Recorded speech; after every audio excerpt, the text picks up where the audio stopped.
오바다 1장 10절부터 마지막 절까지입니다. 오늘 본문은 10절부터 16절 에돔의 죄에 대한 이야기를 하고 있고요. 그 에돔의 죄에 대한 이야기의 핵심은 형제에게 행한 일, 포학에 대한 설명입니다. 그리고 17절부터 21절은 이스라엘의 회복에 대한 소망 또는 선포라고 할 수가 있습니다. 먼저 10절로 16절, 10절을 보면 이 포학이라는 말이 나와요. 형제에게 포학하게 했다. 그래서 그 포학으로 말미암아 내가 부끄러움을 당하고 영원히 멸절되리라, 이렇게 이야기를 해요. 형제에게 어떤 포학을 했기에 영원한 멸절이 그들에게 주어지는가에 대한 이야기를 11절로 14절이 좀 더 구체적으로 표현을 하고 있죠. 거기 11절부터 11절로 14절을 보면 무엇 하는 날에 무엇 했다, 또는 무엇 할 것이 아니다, 뭐 이런 표현들을 계속해요. 그러니까 무엇 하는 날, 그것은 형제가 어떤 일을 당할 때 너는 이렇게 했다, 또는 이렇게 할 것이 아니다, 이런 이야기를 하고 있는 거죠. 그래서 11절을 보면 내가 멀리 섰던 날, 그렇게 이야기를 해요. 멀리 섰다 하는 것은 형제가 어려움을 당하는데 방관자였다 하는 것을 말하는 거죠.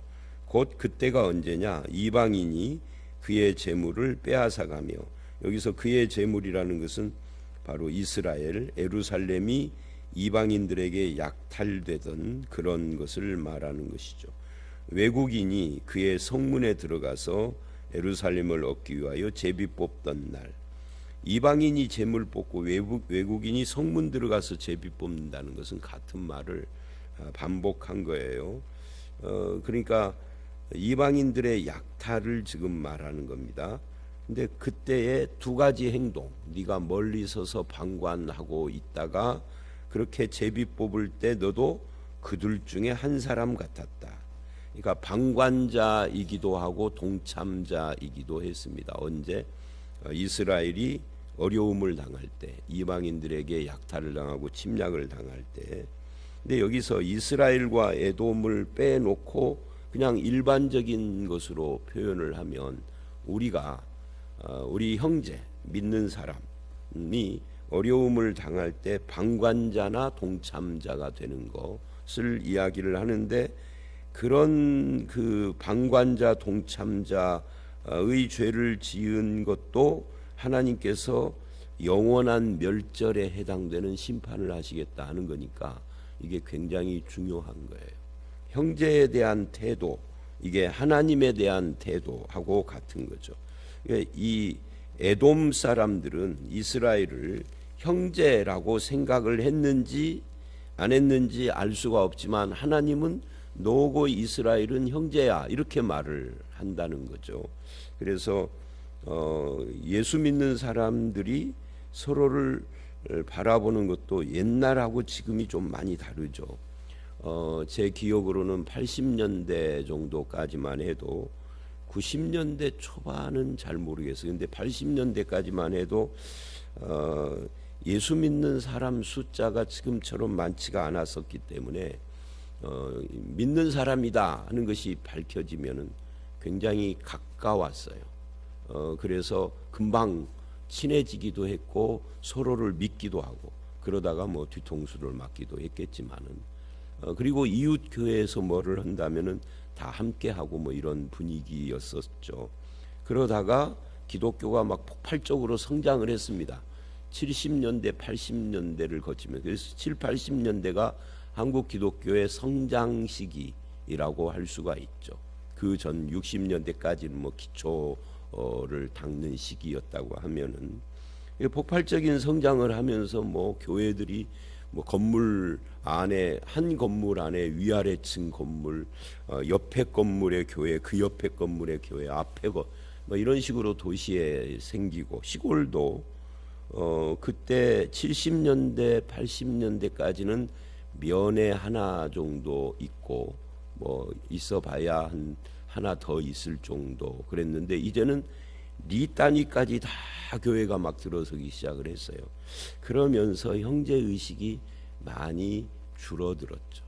그냥 남보다 조금 나은 정도, 안 믿는 사람보다 뭐 조금 나은 정도. 근데 그 전까지는 그러지 않았거든요. 예수 믿는다고 하면은 급하게 가까워졌어요.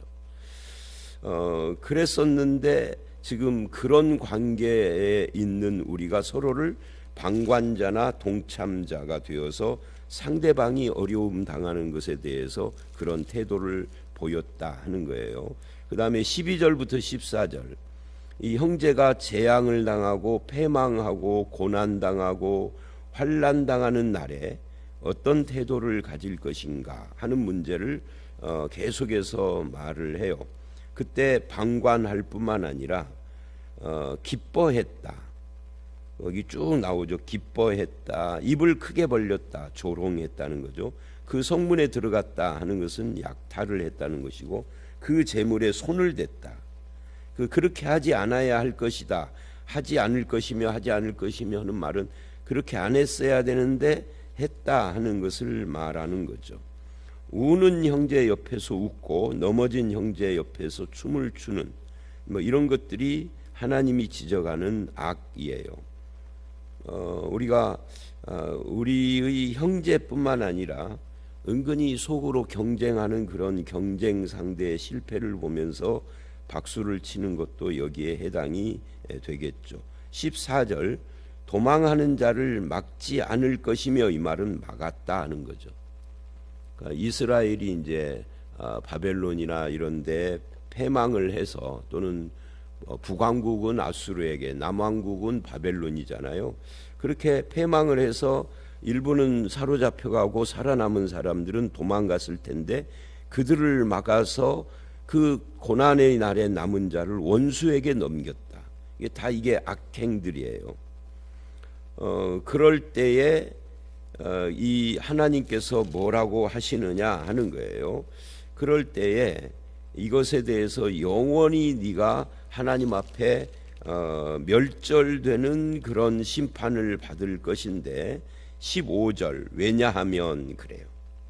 왜냐하면 이게 앞에 왜냐하면이 빠져 있어요. 히브리어로 키라는 단어인데 이게 우리나라 말로 왜냐하면에 해당돼요.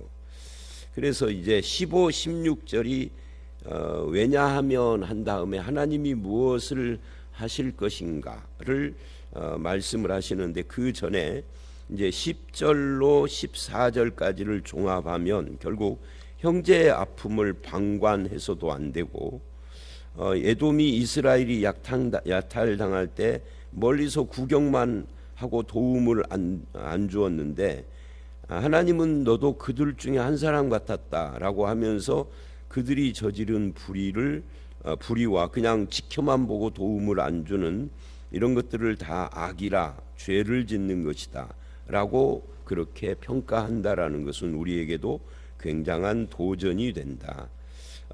형제가 어려움 당할 때 선을 베풀지 않는 것도 우리가 회개해야 할 문제다라고 지금 말씀을 하고 있는 겁니다. 그리고 이제 왜냐하면 해요. 왜냐하면 12절로 14절처럼 안 되는 이유예요. 15절 여호와께서 만국을 벌할 날이 가까웠나니 하나님이 한 나라가 아니라 온 세상 만국을 벌할 날이 온다. 그게 심판날을 말하는 거죠.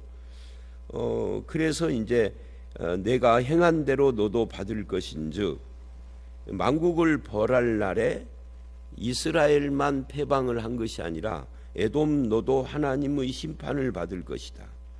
네가 행한 것이 너의 머리로 돌아갈 것이다. 그러니까 하나님의 정의, 심판이라는 것이 하나님의 정의죠. 그것이 승리하게 되는 날, 그 정의가 세워지는 날 하나님이 심판하신다 그런 이야기예요.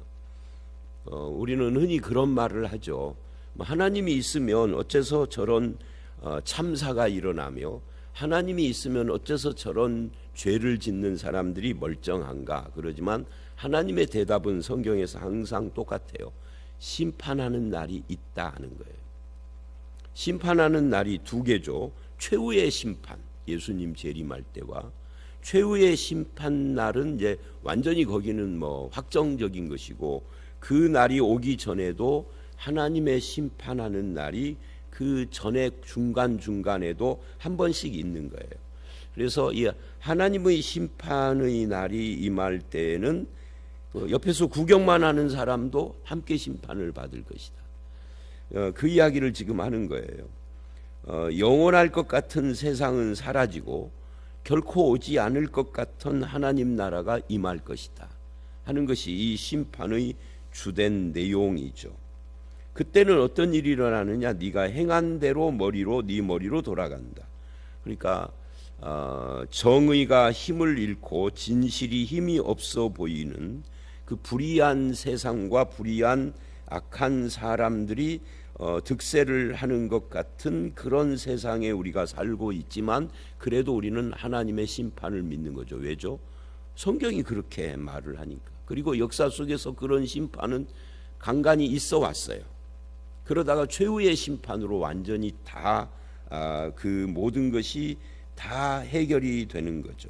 그래서 계시록을 보면 지금도 순교자의 영혼이 하늘 보좌 앞에서 신원해 달라고 기도를 하는 그런 내용들을 보여주는 것도 이 최후의 심판을 바라보게 하는 그런 말씀이라고 할 수 있죠. 그래서 우리 눈에 보이는 현실 너머에 계시는 하나님의 심판, 즉 하나님의 통치를 우리도 바라보고 믿고 그것을 의지하고 살아야 되는데, 왜 이 하나님의 심판을 믿고 바라봐야 하느냐면, 그래야 이 불의하고 악한 세상의 죄악에 휩쓸려 가지 않는 거죠. 그것을 잊어버리면은 우리가 세상에서 믿음으로 살아야 할 이유가 없어지는 것과 똑같아요. 심판이 반드시 있다. 그게 15, 16절입니다. 그 다음에 이제 17절서부터 21절은 그렇게 하나님의 최후의 심판 앞에서 이스라엘의 회복과 소망을 이야기를 합니다. 이 이스라엘의 회복, 오직 그래요. 그러니까 오직 이 말은 15, 16절 만국을 심판하는 것과 반대로 그런 뜻이에요. 오직 그러나라는 뜻이죠. 그러나 시온산에서 피할 자가 있으리니, 이 시온산은 예루살렘을 말합니다. 산이라는 것은 예루살렘이 산꼭대기에 세워진 도시이기 때문이고, 시온이라는 것은 이제 다윗성, 시온성 하듯이 예루살렘의 또 다른 이름이에요. 이 시온산은 주로, 항상 그러는 건 아닌데 주로 신앙하고 관계되는 표현을 쓸 때 시온이라는 표현을 써요. 그 예루살렘에서 피할 자가, 그러니까 바벨론의 침략으로 예루살렘이 무너져서 에돔 너희들이 그렇게 방관자요 동참자요 그렇게 죄악을 지었는데 그래도 피할 자가 있을 것이다. 피할 자를 막거나 원수에게 잡아서 넘기는 일이 너희들이 했을지라도 그래도 피할 자가 있으리니 그 산이 거룩할 것이요 야곱 족속은 자기 기업을 누릴 것이다. 회복된다라는 거죠. 그러니까 오바다서에서는 피할 자라고 하고요. 다른 성경, 특히 이제 이사야나 이런 데서는 남은 자라고 그렇게 표현을 하죠. 로마서에서도 구원은 누가 받느냐 할 때 남은 자가 받는다 이렇게 이야기를 해요. 그러니까 이스라엘이 다 이스라엘이 아니요, 남은 자가 받습니다 라고 이렇게 말을 하죠. 영적인 이스라엘, 그건 누구냐? 남은 자입니다. 그 누가 남은 자냐? 하나님께서 택한 자요, 구원하신 자를 남은 자라고 부르는 거예요. 여기서는 피할 자예요.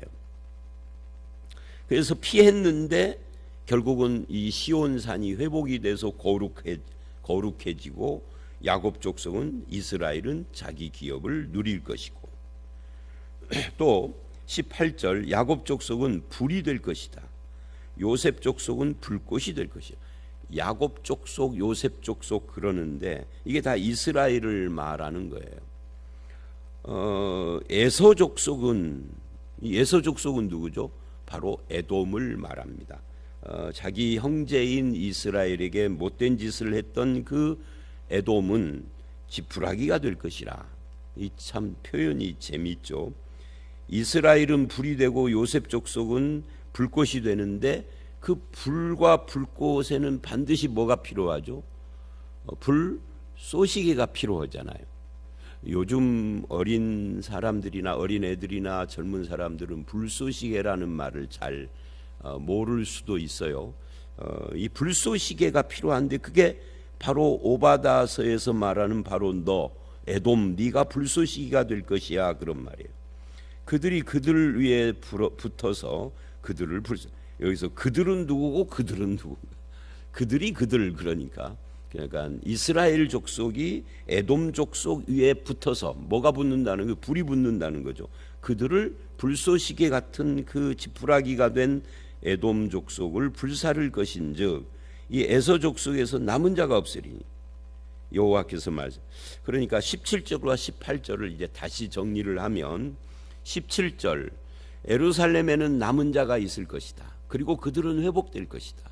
그런데 에서 족속, 에돔 족속은 남은 자가 없으리라. 영원한 멸절을 말하는 거죠.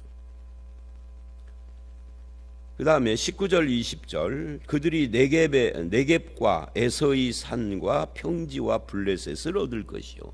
그건 이스라엘이 회복된다는 이야기입니다. 회복될 때 그냥 회복되는 것이 아니라 이제 에서나 에돔이 소유하고 있던 산과 평지까지도 다 얻고 블레셋도 다. 그러니까 이 유다가 멸망할 때는 북왕국 아수르에게 북왕국이 멸망하고 남왕국이 바벨론에 멸망하고 할 때는 이 두 나라만 멸망한 것이 아니에요. 이 두 나라가 멸망을 할 때 에돔이나 모압이나 이런 나라들은 형제 국가인데도 방관하고 동참하고 약탈을 함께하고 했는데 그런 뒤에는 그들도 멸망했거든요. 멸망했고 그들은 회복이 안 돼요. 그런데 이스라엘은 회복이 되는 거죠. 그래서 그들의 땅을 차지하게 될 것이고 그들이 에브라임의 들과 사마리아의 들, 즉 북왕국이 멸망한 자리도 유다가 차지할 것이고 또 베냐민은 길르앗을 얻을 것이며 그러니까 회복을 지금 이야기를 합니다. 영토 회복, 하나님의 약속의 땅 회복을 말하는 거예요. 사로잡혔던 이스라엘의 많은 자손은 가나안 사람에게 속한 이 땅을 사르밧까지 얻을 것이며 사르밧 과부 기억이 나죠. 그러니까 북쪽으로도 다 회복을 하고 요단강 건너 동쪽도 다 회복을 하고 그리고 남쪽 네겝은 남쪽이거든요. 그 네겝의 성읍들도 얻을 것이고 그러니까 서쪽은 지중해니까 놔두고 동서남북을 다 회복을 한다라는 말을 이렇게 표현을 하는 겁니다. 그리고 21절 구원받은 자들이 시온산에 올라와서 에서의 산을 심판하리니 나라가 여호와께 속하리라. 그러니까 하나님의 나라가 회복된다라고 지금 그렇게 표현을 하고 있는 겁니다. 이렇게 회복된 나라가 예수님 오실 때까지 쭉 가는 거죠. 물론 이제 그 페르시아의 지배를 받는 상황에서 부분적인 독립을 한 것인데 그 후에는 이제 헬라에게 또 넘어가고 나중에는 로마에게 넘어가고 그러다가 예수님이 오신 뒤에 AD 70년에는 이스라엘이 영원히 멸망을 해서 2000년 동안 떠돌다가 1948년에 지금 이스라엘이 회복을 했는데 이것은 성경하고는 다른 거예요. 성경에는 이 지금 이스라엘이 독립하는 것에 대해서는 안 나와요. 뭐 성경 여기저기 끌어다가 거기다 갖다 맞추는 사람들이 있는데 그런 식으로 갖다 맞추는 사람들은 세대주의자들이라고 그럽니다. 휴거주의, 더 쉽게 말하면 휴거주의자들이죠. 그건 성경에는 그거 이야기를 안 씁니다. 뭐 짜집기를 하면은 혹시 몰라도 근데 성경은 짜집기해서 읽으면 안 돼요. 어떤 한 본문에서 분명하게 그걸 이야기를 해야 하는 것이죠. 그래야 다른 본문을 끌어올 수가 있는 것이지 짜집기해서 만들어내는 것은 사람의 생각이에요. 자, 어쨌든 이렇게 해서 예수님 시대까지 이제 회복이 돼서 그렇게 갈 것이다 하는 이야기를 합니다. 예수님이 오신 뒤에는 이스라엘의 소명은 끝난 거예요. 예수님이 오신 뒤에는 이제는 그 하나님의 언약이 이루어졌기 때문에 이제 완전히 새로운 세상이 되는 것이기 때문에 더 이상 육체적으로서의 이 이스라엘 가나안 땅으로서의 이스라엘의 존재는 의미가 없어져요. 그 이스라엘도 예수 그리스도를 믿지 않으면 심판받는 거죠.